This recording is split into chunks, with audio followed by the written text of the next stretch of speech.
નમસ્કાર મિત્રો, આપણે બધા જાણીએ છીએ કે આપણે એલએલબીમાં એડમિશન તો લેવું છે, પરંતુ આપણને એક મહત્ત્વનો પ્રશ્ન મૂંઝવી રહ્યો છે કે આપણે જે કોલેજમાં એલએલબી કરવું છે તે કોલેજ તો જીકાસ પોર્ટલ પર બતાવતી જ નથી. તો એના માટે એક મહત્ત્વનો ઉત્તર માટે આપણે જીકાસ પોર્ટલ પર ગઈકાલે અધિકારી સાથે વાત થઈ, એનો વિડીયોની લિંક ડિસ્ક્રિપ્શનમાં છે.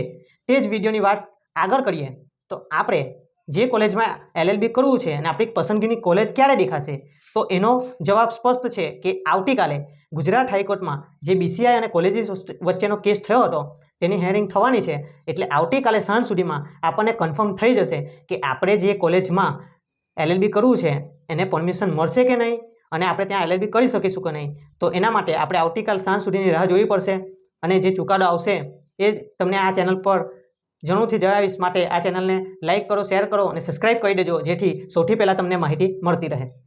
ને મિત્રો, મને સંપૂર્ણ આશા છે કે તમે બધા એ પણ આપણે જે ગઈકાલે વિડીયોમાં વાત કરી હતી એ પ્રમાણે એલએલબીના એડમિશન પ્રોસેસ માટેની પ્રોફાઇલ અને એકેડેમિક યરના ડોક્યુમેન્ટ અપલોડ કરી દીધા હશે, જેથી જ્યારે આપણી પસંદગીની કોલેજને પરમિશન મળશે ત્યારે ફક્ત આપણે ચોઇસ ફિલિંગ કરી અને પેમેન્ટ કરીને આપણે ખાલી એડમિશન માટે એપ્લાય કરવાનું રહેશે. અને મિત્રો, જો તમારે એલએલબીમાં એડમિશન લેવું જ છે તો એડમિશન લેવા માટે રજિસ્ટ્રેશન કરવું એ ફરજિયાત છે. તો રજિસ્ટ્રેશન કરવાની લાસ્ટ ડેટ આવતીકાલ એટલે કે 4 સપ્ટેમ્બર છે. તો આ તમે ઝડપથી રજિસ્ટ્રેશન કરી દો. તેમાં પ્રોફાઇલ અને એકેડેમિક યરમાં પોતાના ડોક્યુમેન્ટ નાખી દો કે જેથી જ્યારે પણ તમારી કોલેજ જીકાસ પોર્ટલ પર દેખાડે ત્યારે તમે ચોઇસ ફિલિંગ કરી અને જે કોલેજમાં એડમિશન લેવા માગો છો તેમાં લઈ શકો.